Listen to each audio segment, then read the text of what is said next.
Hari Om. Jai Shri Krishna. Welcome to Om Vaishnavi astrology. எல்லாருக்கும் இனிய புத்தாண்டு நல்வாழ்த்துக்கள்.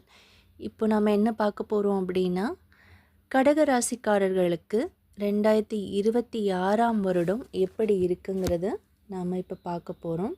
இந்த வருடங்கள் இந்த ராசிக்காரர்கள், கடக ராசி லக்னக்காரர்களுக்கு பொதுவாகவே என்னென்னா, எல்லாமே எடுத்து நாம் தான் செய்யணும், நம்ம பொறுப்பில் நம்ம செய்யும்போது தான் அந்த வேலை நல்லா இருக்கும் அப்படின்னு நினச்சி எல்லாமே தனக்காக இழுத்து போட்டு ஒரு தாய் உள்ளத்தோடு செய்யக்கூடிய ராசி தான் கடக ராசி, கடக லக்னக்காரர்கள்.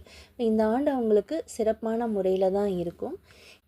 எண்ணிய காரியங்கள் அத்தனையும் சிறப்பான முறையில் நடக்கக்கூடிய வருடங்களாக தான் இருக்குது. இருந்தாலுமே டிசம்பர் 5க்கு அப்புறம் பார்த்திங்கன்னா ராகு கேதுக்களோட பயிற்சி வருது இல்லைங்களா? அப்போ தான் ஒரு நெஞ்சில் ஒரு பயம், ஒரு படபடப்பு, ஏதோ ஒரு உடல்நிலை அசௌகரியம், இந்த மாதிரியான விஷயங்களை நீங்கள் ஃபேஸ் பண்ணுற மாதிரி இருக்கும். அந்த நேரங்களுக்கு தெய்வ வழிபாடு, பக்கத்தில் இருக்க புத்து கோயிலுக்கு போய் நல்ல வழிபாடு பண்ணுறது, இல்லை நாகதேவதைகள் வழிபாடு பண்ணுறது உங்களுக்கு அந்த டைம் நல்லா தான் இருக்கும். சரிங்களா? இப்போ லக்னத்துக்கே குரு வரும்பொழுது, ஸோ லக்னத்தில் குரு உச்சமாகிறதுனால உங்களுக்கு இருந்து நாள்பட்டு இருந்து வந்த விஷயங்கள்லாம் ஒரு தீர்வு கிடைக்கும். வியாதிக்கு நல்ல மருந்து கிடைக்கும், வழக்குக்கு நல்ல தீர்ப்பு கிடைக்கும். அதனால் இந்த காலகட்டங்களில் நீங்கள் என்ன பண்ணலாம் அப்படின்னா, தேவையான அளவுக்கு நீங்கள் உங்களுடைய சேமிப்பை கரையாத வண்ணம் பார்த்துக்கிறது ரொம்ப நல்லது. சரிங்களா? இதுதான் ரொம்ப கவனமாக நீங்கள் பார்க்க வேண்டிய ஒரு விஷயம். தொழில் சம்மந்தப்பட்டு வெளிநாடு போயிருந்தாலும், இல்லை படிப்பு சம்மந்தப்பட்டு வெளிநாட்டில் போய் படிக்க போயிருந்தாலும், அந்த காலங்கள் எல்லாமே உங்களுக்கு அனுகூலியமாக இருக்கக்கூடிய காலங்கள் தான். இப்போ குழந்தைக்காக ட்ரை பண்ணிட்டு இருக்கிறவங்களுக்கு இப்போ குழந்தை பிறக்கக்கூடிய, அதாவது குழந்தை தரிக்கக்கூடிய காலகட்டங்களாக தான் இருக்கும் இந்த கடகராசி கடக லக்னக்காரர்களுக்கு. சரி, இது பொதுவாக நம்ம ஒரு ஜாதக அமைப்பு கரண்ட்டாக இருக்கிற கோச்சாரம் என்ன, அதை வச்சு தான் நம்ம சொல்கிறோம். இப்போ இந்த குழந்தைங்களோட படிப்பு எதிர்காலம்லாம் கூட இந்த காலகட்டங்கள் ரொம்ப நல்லாயிருக்கும். வியாபாரம் செய்யக்கூடிய நபர்களுக்கு பார்த்திங்க அப்படின்னா தொழிலில் நல்ல முன்னேற்றம் இருந்தபடியே இருக்கும். சரிங்களா? இப்போது சனி பார்த்திங்கன்னா உங்கள் இதிலேருந்து 9ஆம் வீட்டில் உட்காந்துருக்காங்க.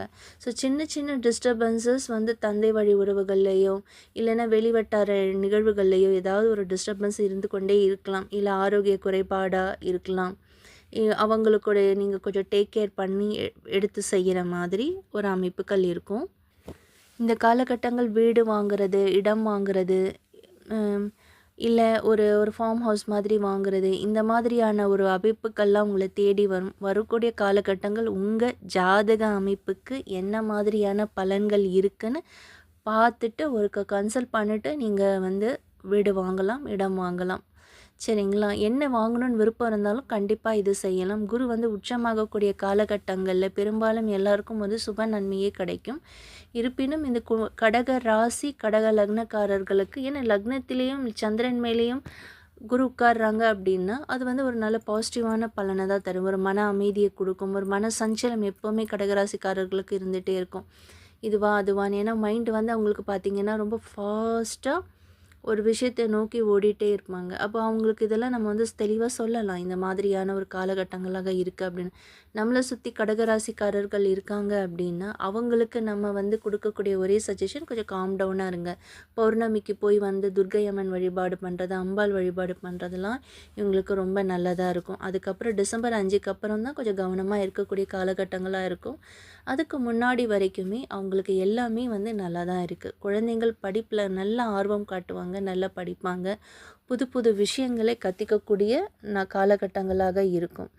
என்ன தான் அவங்க நிதி பிரச்சனைகள், அதாவது என்னென்னா ஃபினான்ஷியல் பேலன்ஸ் அவங்க பண்ணினாலும் டிசம்பர் 5க்கு அப்புறம் தான் அவங்க கொஞ்சம் அவங்களுடைய எக்ஸ்பென்ஸில் கொஞ்சம் கவனமாக இருக்கணும். எது இன்வெஸ்ட் பண்ணினாலும் கொஞ்சம் பார்த்து பண்ணுற மாதிரி இருக்கும். சரிங்களா? ஏன்னா ராகு அப்போ கேது அப்போது உங்களுடைய ஜென்ம ராசிக்கு லக்னத்துக்கு வரும்பொழுது ஒரு விதமான அழுத்தம் இருக்க தான் செய்யும். அப்போ என்ன அப்படின்னா, எப்போவுமே சந்திரன் மேலே கேது வரும்பொழுது நாம் இறை வழிபாட்டில் நம்ம இருக்கிறது அப்படிங்கிறது, கேது ஒரு ஆன்மீக கிரகம்ன்றதுனால அதிகப்படியான ஆசைகள் இல்லாமல் நம்ம பார்த்துக்கணும். ஸோ என்ன இருக்கோ, ஒரு பற்றற்று இருக்கும்போது தான் அந்த பிரச்சனைகள்லேருந்து நம்ம வெளியில் வர முடியும். மேஜரான இஷ்யூஸ் இருக்காது. அதனால் கடகராசி கடக லக்னக்காரர்கள் இந்த காலகட்டங்களில் நீங்கள் சாதகமான முடிவை எடுக்கிறதுக்கு முன்னாடி இறை வழிபாடு செய்யுங்க.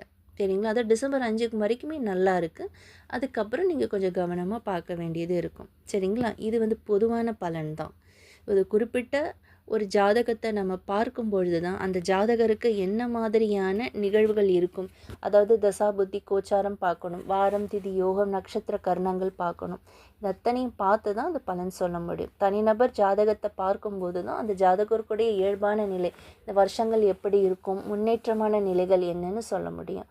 பொது பலன் அப்படிங்கிறது காமனாக எல்லாருக்கும் சொல்லக்கூடிய விஷயம். தனிப்பட்ட ஜாதகம்ங்கிறது அவரவருடைய ஜாதக அமைப்பை பார்க்கும்போது சொல்ல முடியும். சரிங்களா?